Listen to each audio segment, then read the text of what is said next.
गांधी तीर्थ, निसर्गाच्या सानिध्यात महात्मा गांधींच्या जीवनावरील जगातील पहिले मल्टीमीडिया म्युझियम. आजच भेट द्या. गांधी तीर्थ, जैन हिल्स, जळगाव. अधिक माहितीसाठी www.gandhifoundation.net वर विजिट करा. उपस्थितीत या ठिकाणी जमलेले जळगाव, धुळे, नंदुरबार या ठिकाणाहून आलेले सगळे नवनिर्वाचित होणारे पदाधिकारी, महाराष्ट्र नवनिर्माण सेनेचे जळगाव, धुळे, नंदुरबार जिल्ह्यातील सगळे मुख्य पदाधिकारी, विद्यार्थी सेनेचे सगळे पदाधिकारी आणि या ठिकाणी यांनी अतिशय उत्तम नियोजन केलं ते शिरपूरचे राकेश भाऊ चौधरी आणि त्यांची संपूर्ण टीम यांचं सगळ्यांचं मनापासून अभिनंदन अभिनंदन अभिनंदन.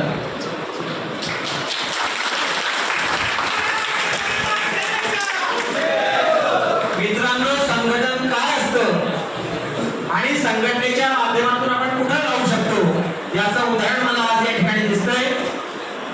राकेश भाऊ चौधरी आपण अतिशय उत्तमरित्या या ठिकाणी मेहनत केलेली आहे. सन्माननीय अमित साहेबांचं आता दाखवण झालं. अमित साहेबांकरता सुद्धा असं सांगेल की सकाळी 6 वाजल्यापासून अमित साहेबांनी मुंबईहून प्रवास सुरू केलेला आहे आणि आतापर्यंत नॉनस्टॉप अमित साहेब या ठिकाणी पोहोचलेले आहेत, म्हणून त्यांच्याकरता जोरदार टाळ्या झाल्या. 500 किलोमीटरचा प्रवास करून आपला नेता आपल्याकरता येतो तेव्हा आपल्या असं लक्षात येतं की महाराष्ट्र नवनिर्माण सेना आणि सन्माननीय राजसाहेब ठाकरे, सन्माननीय अमित साहेब ठाकरे काय आहेत हे आपल्याला कळायला लागतं. आमच्या एखाद्या कार्यक्रमाला 50-100 ठिकाणी जायला सुद्धा आम्ही नाही म्हणायला लागतो. त्या ठिकाणी एखादा पक्ष आणि संघटना चालवण्याकरता नेते 5-5, 6-6, 8-8, 10-10 तासाचा प्रवास करतात तेव्हाच मित्रांनो महाराष्ट्र नवनिर्माण सेनेसारखा पक्ष उभा राहतो, लक्षात घ्या. आज या ठिकाणी तुम्हाला विद्यार्थी सेनेच्या पदाधिकाऱ्यांना नियुक्ती पत्र दिलं जाणार आहे.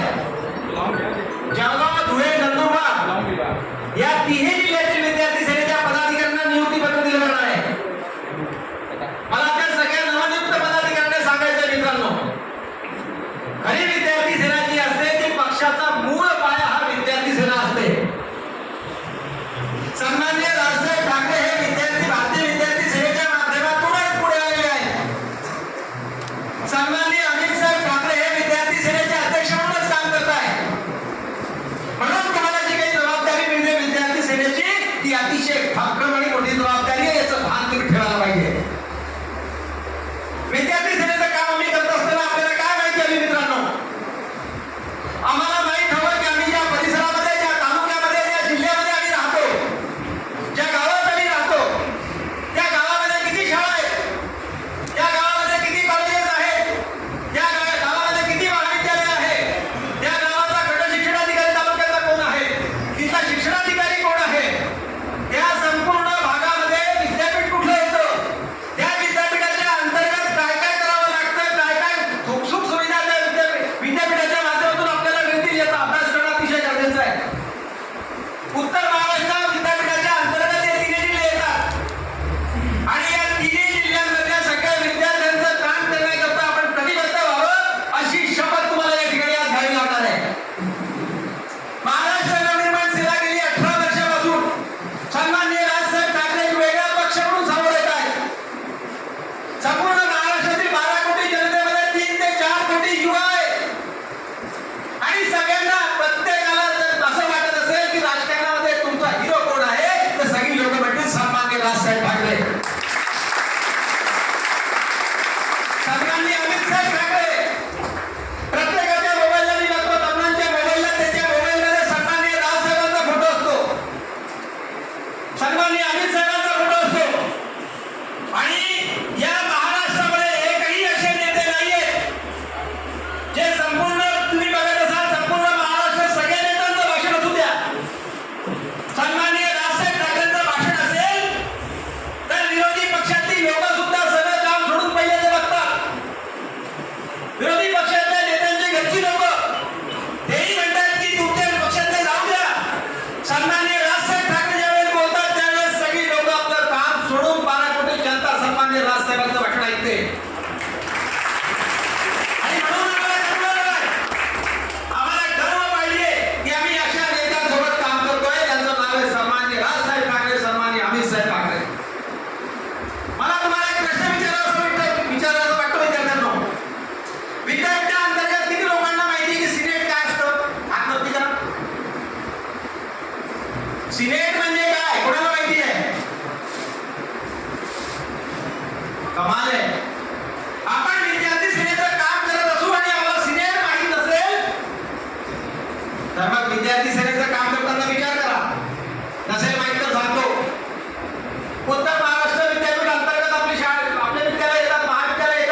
इंजिनिअरिंग कॉलेज येतात, फार्मसी कॉलेज येतात.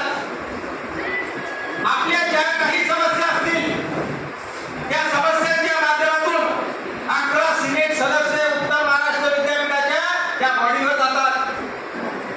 आपापल्या परिसरातील जे काही लोकांचे प्रश्न असतील आपल्या विद्यार्थ्यांचे ते प्रश्न मांडण्याकरता म्हणून सिनेट सदस्य हा कुलगुरू जवळ बसतो.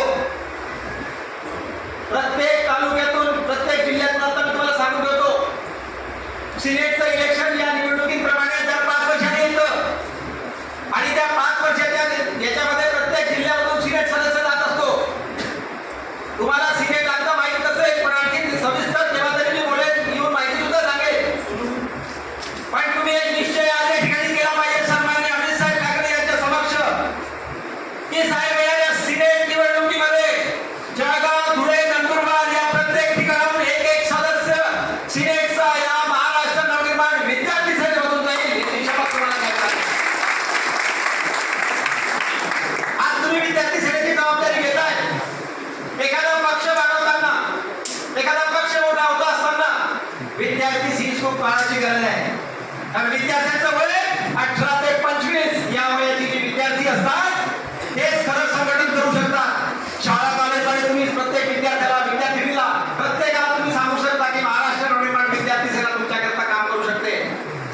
आजचं महाराष्ट्राचं चित्र तुम्ही बघितलं असेल, न्यायालय आहेत ते कायद्याने काम करत आहेत. पण या महाराष्ट्रामध्ये ज्याला कोणाला न्याय हवा असेल, मग तो कामगार असेल, मग तो विद्यार्थी असेल, मग तो डॉक्टर असेल, मग तो शेतकरी असेल, प्रत्येकाला सन्माननीय राजसाहेब ठाकरे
किती लोकांना असं वाटतं की खूप मनापासून महाराष्ट्र नवनिर्माण सेना महाराष्ट्र नवनिर्माण विद्यार्थी सेनेचं काम करावं हातभार करावं.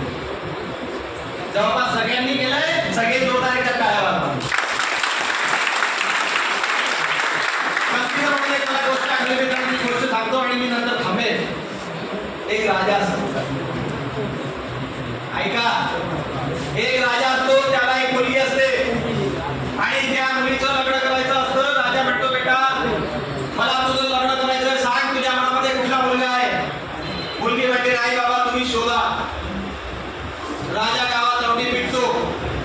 दौंडी पिटल्यानंतर तो म्हणतो की माझ्या ऐकून एक मुलीचा लग्न करायचं आहे, ज्याला कोणाला माझं जावई व्हायचं असेल त्याने उद्या माझ्या बंगल्या समोर यावं. सगळ्या राज्यातले ते गावातले तरुण त्या ठिकाणी जाऊन जमतात. राजा बघतो 100-200 मुलं आलेली असतात. राजा सांगतो, मित्रांनो तुम्ही एखाद्याला माझं जावई व्हायचं आहे, पण त्याच्याकरता तुम्हाला एक परीक्षा द्यावी लागणार आहे आणि या परीक्षेमध्ये जो पास होईल तो माझा जावई असेल. मुलं म्हणतात, काय परीक्षा आहे सांगा राजा महोदय. राजा म्हणतो, आपल्या गावामध्ये जी नदी आहे त्या नदीमध्ये उडी इकडे मारायची आणि तिकडे निघायचा, तो पहिला निघेल तो माझा जावई असेल. मुलं म्हणतात, व्हेरी गुड, खूप चांगली गोष्ट आहे, काहीच अडचण नाही. चला म्हणा नदीच्या काठावर. त्या मुलांसकट सगळा गाव, बोलू नका मित्रांनो, त्या नदीवर सगळं गाव जमतं. सगळे विद्यार्थी ते सगळे आलेले परीक्षा देणारे, राजाची परीक्षा देणारे विद्यार्थी 100-200 जातात, नदीच्या काठावर उभे राहतात. राजा म्हणतो, मित्रांनो ऐका, ज्या नदीमध्ये तुम्ही उडी मारणार आहात त्या नदीमध्ये साप आहे, पगड आहे, विषारी प्राणी आहे. डॉक्टरचं ऐकण्यासारखी गोष्ट आहे. जो इकडे उडी मारून पहिली तो मला जावई असेल, पण याच्यामध्ये या गोष्टी आहेत आणि कोणाच्या जीवाचं कमी जास्त झालं मी जबाबदार नाही. मुले म्हणतात, ठीक आहे. राजा म्हणतो, मी 1, 2, 3 म्हणतो आणि 3 म्हटल्यानंतर मी मार. राजा म्हणतो, 1, कोणीही उडी मारत नाही, स्मशान शांतता. राजा म्हणतो, 2, कोणीही उडी मारत नाही, स्मशान शांतता. राजा म्हणतो, 3, काहीच नाही, कोणाची हिंमत होत नाही. तेवढ्यात एका मुलाचा पाण्यात उडी मारण्याचा आवाज येतो. तिथे जमलेले सगळे लोक अलर्ट होतात आणि म्हणतात, बापरे कोणीतरी उडी मारली आहे इथे. पण मित्रांनो, आपल्या समाजामध्ये 3 प्रकारची लोक असतात. वाईट विचारांची जी प्रवृत्तीची लोक असतात ते विचार करतात, तो गट विचार करतो, या मुलाने उडी मारली पण याला मगर खाऊन घेईल, हा राजाचा जावई होणार नाही, याला भलती हौस होती लग्नाची. आपल्या समाजामध्ये दुसराही गट आहे, तो गट असा विचार करतो, तो कुशंकवाला गट असतो. एक म्हणतात तो उडी मारली निघून जाईल, दुसरा म्हणणार नाही निघणार, निघून जाईल, अरे नाही निघणार. दुसरा गट असा असतो. तिसरा गट समाजामध्ये पॉझिटिव्ह विचार करणारा गट आहे, जो आज या ठिकाणी बसलेला आहे, तो असा विचार करतो, या मुलाने उडी मारली, हा मुलगा तिकडे निघून जाईल, हाच राजाचा जावई होणार. असं करत करत तो मुलगा तिकडे गेला, निघून जातो. तिकडची लोक त्याला खांद्यावर घेऊन जल्लोष करतात मित्रांनो, पण तो मुलगा कावरा बाबा इकडे तिकडे बघत असतो. लोक म्हणतात, बाबा रे तू राजाचा जावई होणार आहेस, तुला आनंद का होत नाहीये, तू असा कावरा बाबा का बघतोय. तो मुलगा म्हणतो, मी बघतोय, मला धक्का कोणी मारला. आम्हाला जर कोणी धक्का मारून इथे आणलेलं असेल आणि आम्ही मग काम करत असू तर असं काम करू नका. सेफ डिसिजन आमचं पाहिजे की सन्माननीय राजसाहेब साहेबांचा पक्ष आहे आणि मी मनाने काम करणार, तरच महाराष्ट्र स्वाभिमान सेनेमध्ये काम. त्याने सांगितलं म्हणून पदाधिकारी हो, त्याने सांगितलं म्हणून पदाधिकारी हो, हा करतोय म्हणून मी पदाधिकारी होतो, तो होतोय म्हणून मी पदाधिकारी होतो. कृपया हे मनात ठेवू नका. मला आम्हाला सन्माननीय राजसाहेब ठाकरे यांना महाराष्ट्राचे मुख्यमंत्री म्हणून बघायचं आहे. आम्ही त्यांच्या कार्यकर्ता आहे का तयारी तुमची अशी? एक निश्चय तुम्हाला इथे घ्यावा लागेल की सन्माननीय साहेबांना जे महाराष्ट्राचा नवनिर्माण करण्याचा स्वप्न सन्माननीय राजसाहेब ठाकरे यांनी 2006 मध्ये बघितलेलं आहे, त्याची पूर्तता करण्याचं काम आम्ही करू, असा निश्चय मित्रांनो आज सन्माननीय अमित साहेबांसमोर आपल्याला करायचा आहे. आणि आपण बघतो की नुसता जयघोष सुरू असतो, मला सुचलेल्या तेवढं नाहीये. नुसता जयघोष करू नको मित्र, सगळ्यांना सांगतोय, नुसता जयघोष करू नको मित्र. अमित साहेबांच्या साथीनं बदलायचं चित्र. नुसता